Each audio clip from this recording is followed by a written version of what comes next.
You are here. It means something inside won't let you rest. Some kind of desire, right? Big as an ocean, or small as a dewdrop, but so important. It knocks from within. It asks to come out. And you feel a wall. Again and again. Invisible, but so real. As if someone or something relentlessly says no. And you look around. At others. They succeed. Things come true for them. Easily, playfully. As if all doors are open for them. As if they know some secret. And you remain on this side of the wall, and a quiet, bitter question echoes in your head. Why? Why not me? What's wrong with me? Do you feel deprived? A failure? A victim of circumstances? Today I will tell you something that might turn everything upside down. This wall, the world didn't build it. Other people didn't build it. Fate didn't build it. This wall. You built it yourself. Yes, you. Every day, brick by brick, with your own words. Words you utter so habitually, so unconsciously, that they've become part of you. Your second self, the whisper of your inner jailer. You think these are just words? Oh, if only. These are codes, programs, commands that you give to the most powerful force in the universe, your subconscious mind. And it, like a faithful but blind executor, embodies them without questions, without doubts. If the command says, stop, you can't, wall, dead end, it will create stop, can't, wall, dead end. In your real life, Joseph Murphy, a man who dedicated his life to studying this incredible power within us, he knew these codes. He saw how they work, how they either break lives or elevate them to the heights. Today, you will learn them too. Not just learn. You will meet them face to face, within yourself, and you will get the key to rewrite these destructive programs, the key to unleash your inner genius. Are you ready for this meeting? For this journey deep within yourself, where both your prison and your freedom are hidden? Then listen, not with your mind. Listen with your heart, with your soul. The first phrase, it sounds in the heads of millions of people every day, maybe in yours too. Remember now. Please don't rush. Remember that moment when you saw him or her or it, that which made your heart leap, that which made your breath catch for a moment.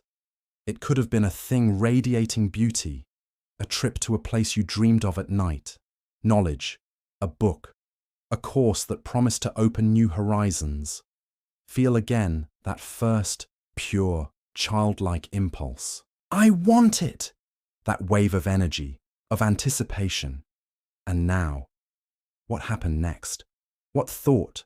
What word came next, and as if doused this fire with ice water? I can't afford it. I don't have money for that. It's too expensive for me. Recognize it, that quiet, deadly whisper? Close your eyes for a second if you can. Imagine your dream again, bright, desired, and now see, between you and it, materializing out of thin air, a wall, stone, thick, impenetrable. And on it, in large cold letters, is written, can't. No money. Feel this wall. Touch it mentally. What does it feel like? Cold? Rough? Does it press down? Does it evoke a feeling of hopelessness, resentment, anger at yourself? You think this is just a statement of financial fact. Oh no, it's much, much deeper. In that moment, you're not just refusing a purchase. You're committing an act of self-limitation, self-betrayal. You're telling your boundless subconscious, your inner magician, that's it, game over. Our powers end here, no money, and there won't be, no opportunities. So don't look. This door is closed to us, forever. And it, your subconscious, your obedient. Genie replies, as you command, my master, closing all channels, switching to economy and scarcity mode. And so you live in this mode, year after year, wondering why money bypasses you, why opportunities go to others.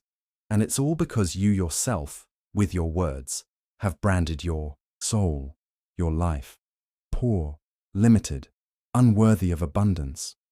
You yourself voluntarily gave the keys to your life's treasury to someone else, to circumstances, to your boss, to the state, to anyone but yourself.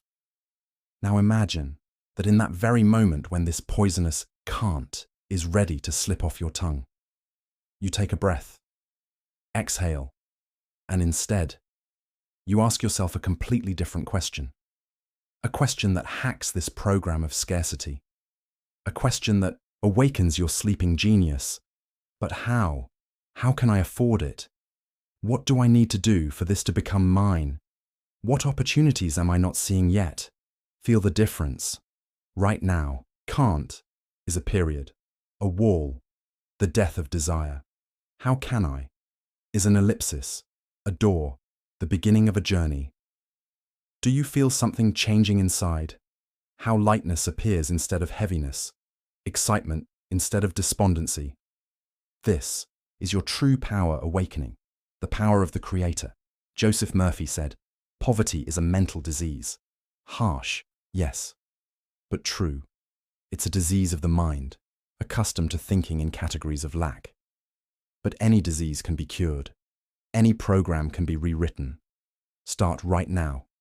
Tell this to your subconscious, not once, 100 times, 1,000, until it believes. Until you believe.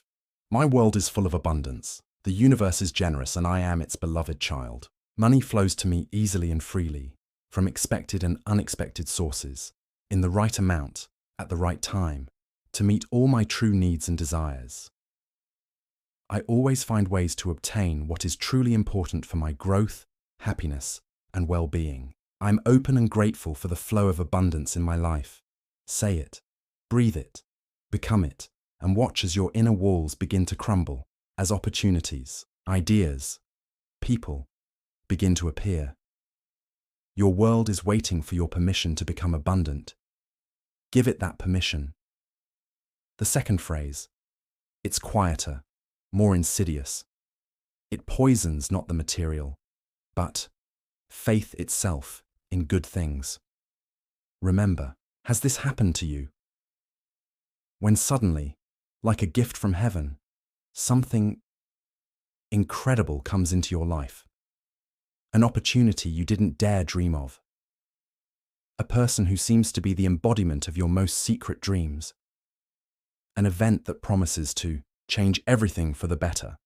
And the first, almost reflexive reaction of your mind, no, it can't be.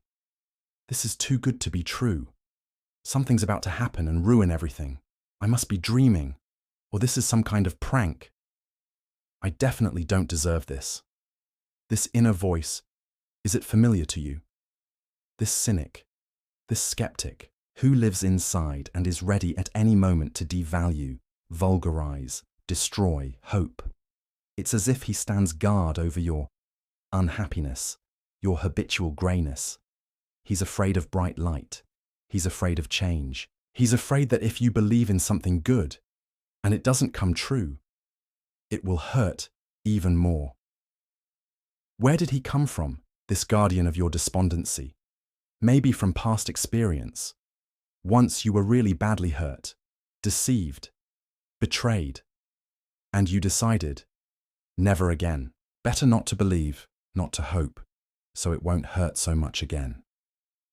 Maybe you grew up in an environment where it wasn't acceptable to rejoice openly, where tears were expected after laughter, where, if you want too much, you'll get too little, or you're just so used to struggle, to overcoming, that easy, undeserved as it seems to you, happiness causes suspicion, anxiety. But what happens when you repeat this mantra of disbelief time after time? You send a very clear signal to your subconscious, to your connection with the universe. I am not ready for happiness. I don't believe in good things. I expect a catch.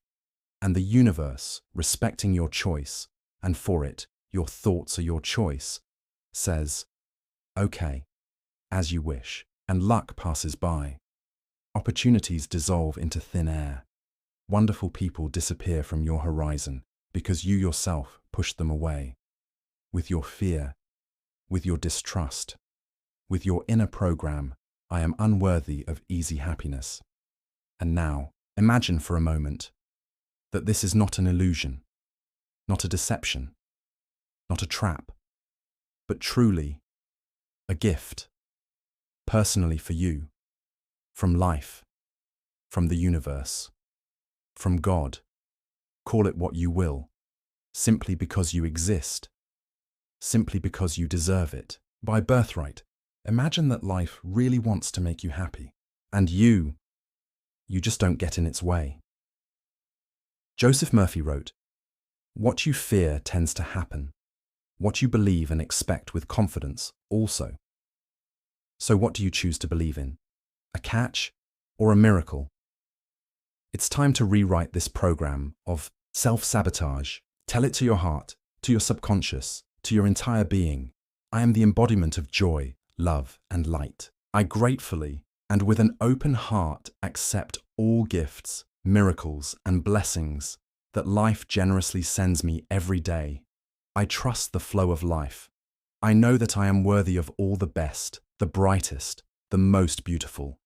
Luck is my faithful companion, and I am always in the right place at the right time to receive my good. I believe in good. I believe in myself. I believe in my happiness. Say these words and feel the tension release. How fear is replaced by curiosity, anticipation. Allow yourself this. Dare to believe. Stop waiting for the blow. Open your arms to meet your happiness. It's already here. It's knocking at your door. Just open it. The third phrase. Oh, this is the sweetest trap, the coziest prison. I'll start tomorrow. From Monday. Definitely. Just let me finish this, deal with that, wait until the stars align. Now is not the right moment. When ideal condition occurs, then yes. If only I had a little more on time, energy, money, inspiration. Who among us is not familiar with this siren song? It's so calming. It gives the illusion of control. The yay. Illusion that we're still in the game, just postponed it a little. It seems that tomorrow we will magically wake up different, more decisive, more focused, more fortunate. But tomorrow has a cunning habit of never arriving. It always remains a tomorrow, and we remain in today with the same excuses. Do you know what's really hiding behind this eternal tomorrow? Not laziness, not lack of discipline, but him, our dear old friend. Fear of failure. What if I start and I fail?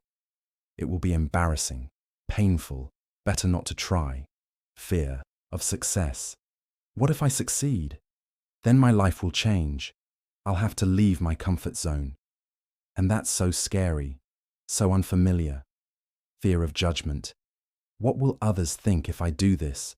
Or if I don't succeed? Or insidious perfectionism, whispering, "You're not ready yet. You need to prepare better, perfectly, and you're far from perfect."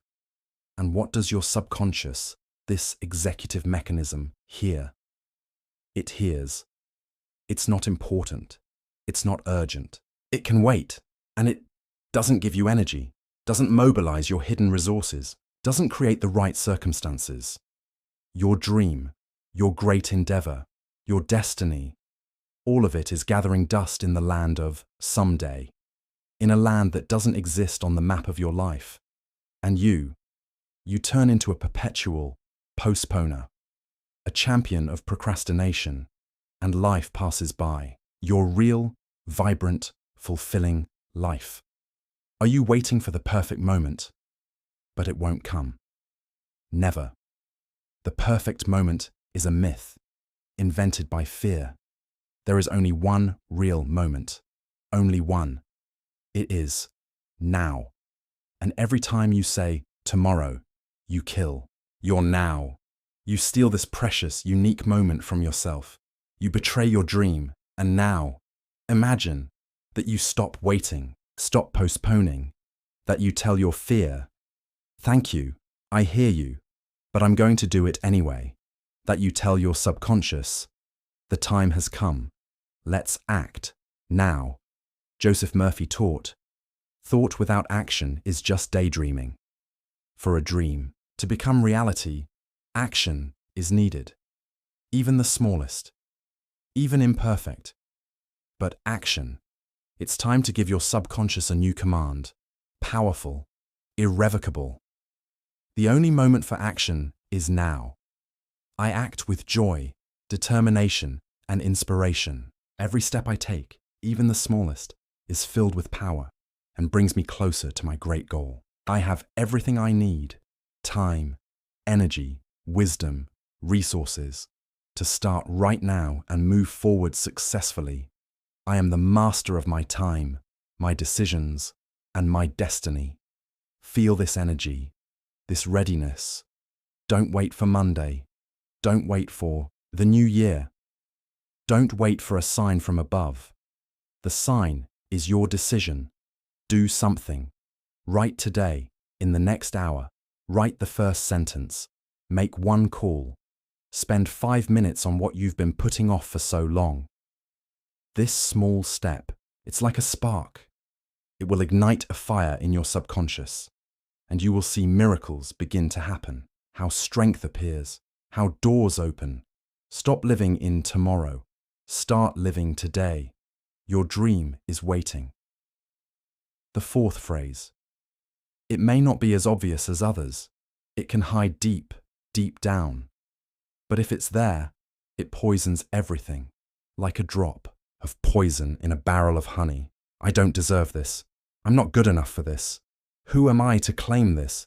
This is for others, for special ones, for the best, but definitely not for me. If you felt a sting just now, if something inside tightened, then you know. You know this dull, constant pain, this background feeling of your own inadequacy, inferiority, guilt.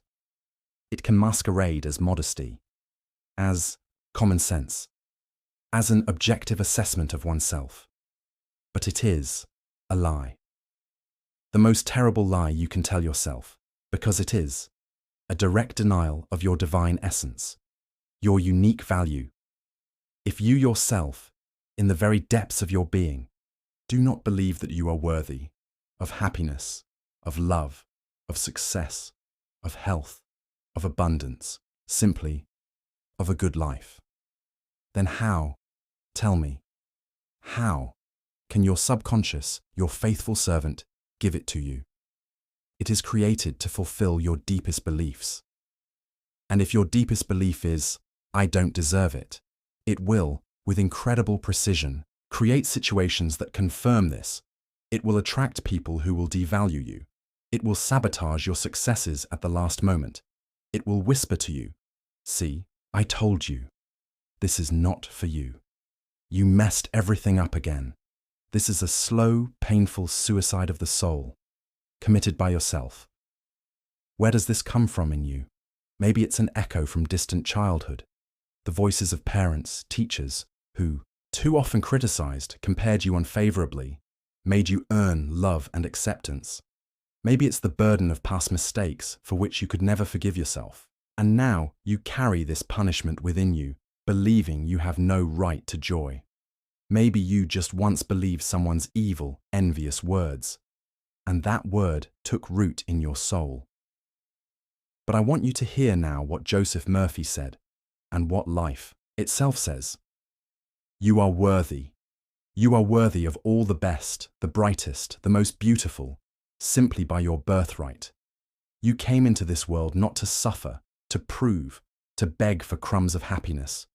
You came to shine, to create, to love and be loved, to rejoice in every day. Your value is unconditional.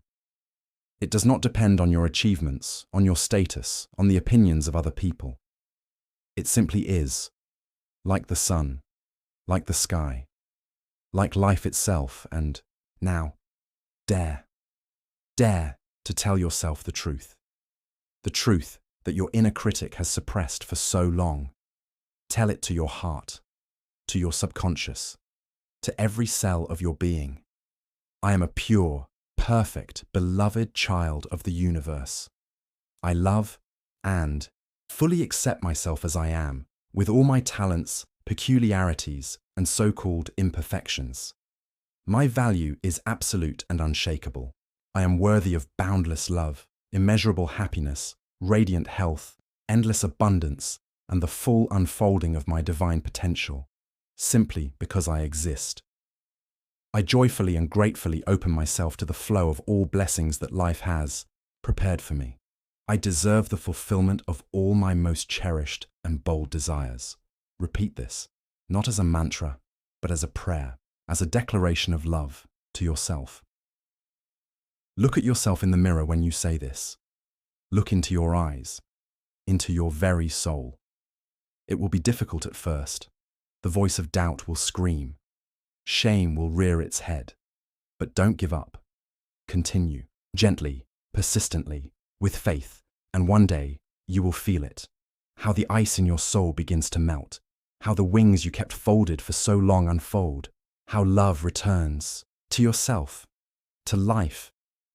This will be your true healing, your return home to your true self. And the last, fifth phrase, the phrase that puts a bold cross on everything great, on everything breakthrough, on everything that goes beyond the ordinary. It's impossible. That can't happen. That's science fiction. No one has ever done this before, so I won't succeed either. This contradicts all laws of logic, physics, common sense. Oh, how we love this word, impossible. It's so convenient. It's so safe. Said impossible. And that's it. You can relax. You don't have to strain. You don't have to risk. You can continue to sit calmly in your small, familiar, predictable swamp. After all, if something is impossible, then it's foolish to try, right? But let's think for a minute. How many things that were once considered absolutely impossible are now part of our daily lives? Man flying through the air faster than sound. Impossible, shouted the smart Alex a little over 100 years ago. We see and hear each other from thousands of kilometers away in real time. Pure fantasy, our great-great-grandparents would have said. Doctors transplanting organs, saving lives. Blasphemy and nonsense. People were outraged not so long ago.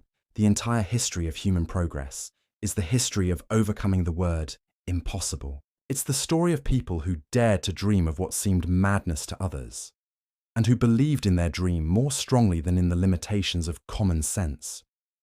When you say it's impossible about your innermost desire, about your great goal, what are you relying on your current, very limited experience, on your knowledge, which is always incomplete, on the opinions of other people who are just as limited as you are? But Joseph Murphy, like many other sages, said, our consciousness is only the tip of the iceberg. And under the water is our boundless subconscious, which has direct access to the infinite mind of the universe, to that creative force for which truly nothing is impossible. All limitations, they are only in your head, in your beliefs, in your fears. You yourself put blinders on the eyes of your inner genius. You yourself tie his hands, and your subconscious, hearing your verdict impossible, obediently agrees. The master said, impossible. So be it. Stop searching. Turn off creative mode. This task is impossible, and it stops generating ideas, stops attracting the necessary resources, stops creating coincidental synchronicities. You yourself extinguish the light of your guiding star. And now, allow yourself for a moment, just for a moment, to imagine that your most impossible desire is possible, that there are no limitations, that all laws are ready to help you, that the entire universe is ready to assist you. What if you remove this prohibition from your mind? What if you give your subconscious a new, bold, incredible command. Say it. Say it with the faith of a child who doesn't yet know the word can't. For my almighty subconscious and for the infinite wisdom of the universe, nothing is impossible. I am open to miracles, synchronicities, and the most incredible ways of realizing my desires. Everything I can clearly imagine in my mind and sincerely accept with my heart, I am capable of manifesting in physical reality. My possibilities are limitless, like life itself. I believe in the power of my dream, and I know that it is already being realized in the best possible way for me. Allow yourself to dream boldly, daringly. Without looking back at "it's accepted" and "it doesn't happen like that." Instead of repeating "it's impossible," start asking yourself, "and how could this become possible? In what most amazing, most illogical, most miraculous way could this happen?" And listen. Listen to the silence within you. Listen to your dreams. Listen to the signs that the world will begin to send you. Your subconscious loves such challenges. It is a genius of unconventional moves. Just untie its hands. Remove the stone called impossible from its path and prepare to be amazed.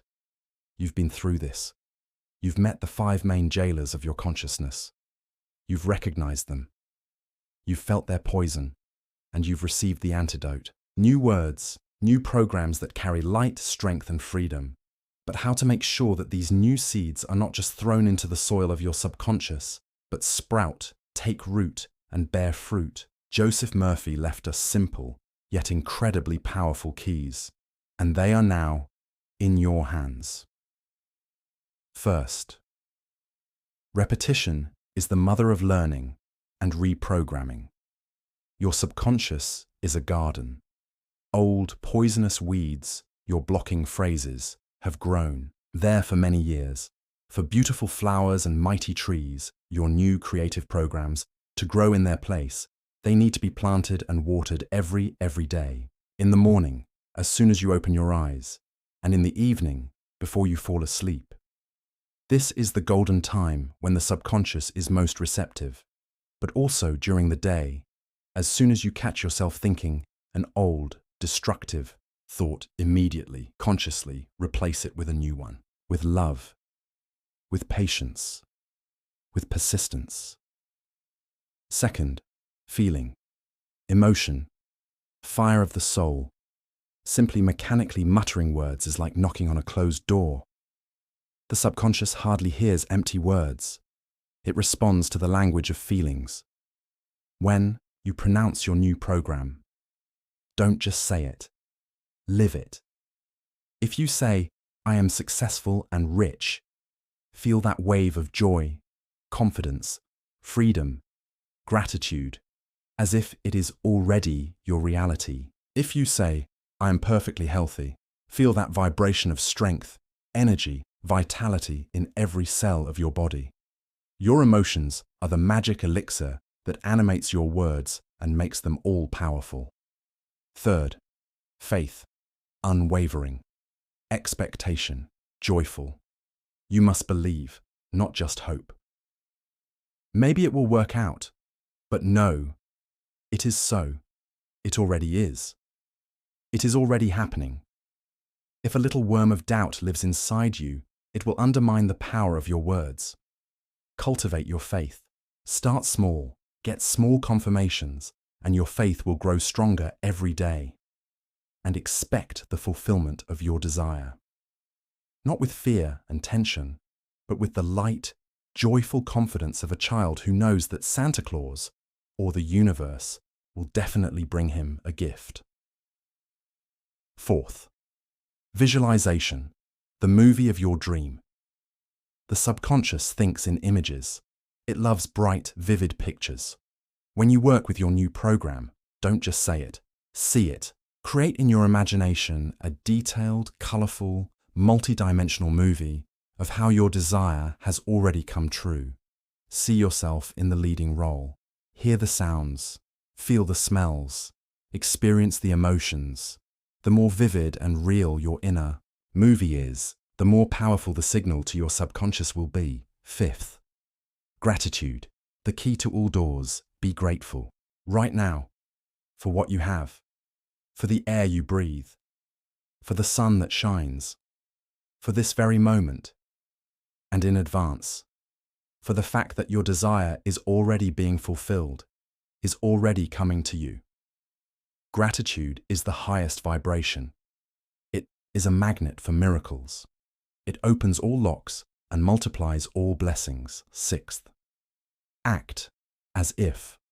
Start thinking, feeling, and behaving as if your most cherished desire has already become your reality. Don't wait for it to be fulfilled to become happy. Become happy right now, and it will come to your vibration of happiness. This doesn't mean spending money you don't have.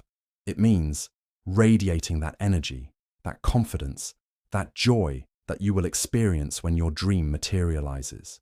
Your subconscious must feel, yes, he is ready. He is already there. This is not magic that will happen overnight. This is a path. The path of an alchemist who transforms the lead of his fears and limitations into the gold of his true divine power. This is deep, honest, but incredibly rewarding work with yourself. Be gentle with yourself. Be patient with yourself. But be persistent, and you will see. No, you will live such changes that you never dared to dream of before. You know, I once lived by these 5 phrases too. They were my air, my truth, my prison. Each of them, like a stuck record, spun in my head, poisoning my days, stealing my dreams. I was afraid too. I doubted too. I too felt unworthy, powerless, trapped. I too pretended that everything was fine, while something inside was quietly dying. Until one day, in a moment of complete silence, at the very bottom of despair, I heard another voice. Quiet, barely audible, the voice of my soul whispering, "Enough, you can do better. You are more than this." It was a long journey, a journey of mistakes, falls, small victories, and big revelations. And it continues every day. The journey back to myself, the real one. This video, it's not for that you who is just looking for another portion of information or a quick fix. It is for that part of you that is tired, tired of walls, tired of the whisper of fear, tired of not living. It is for that you who, somewhere, very, very deep, under all the layers of pain and disappointment, still remembers what it's like to dream without limits, to believe without conditions, to love without fear, to live to the fullest. And now, there's only one question. Not for me, for you. Will you meet him, this real, strong, free self? Or will you now just close this window, turn off this voice, and return to your familiar walls, to your familiar whisper? Will you say, yes, it was interesting, but it's not for me. It's too complicated. It's impossible. Will you choose the familiar poison over the unfamiliar medicine again if you are ready? If something inside you said, yes, if you feel that you can no longer live the old way, then do it. Not for me, not for anyone else, for yourself. Write just 2 words in the comments under this video. 2 words that will become your sacred vow, your inner contract, your first step into a new life. Write, I choose myself, and let it not be just letters on a screen. Let it be the vibration of your decision, the energy of your intention. Let it be the point of no return, the beginning of your amazing, exciting journey, home, to yourself, real, boundless, loved. I made my choice once. Now it's your turn. Your words are your power, your magic, your destiny. Choose them wisely. Use them with love, and may your life become a masterpiece.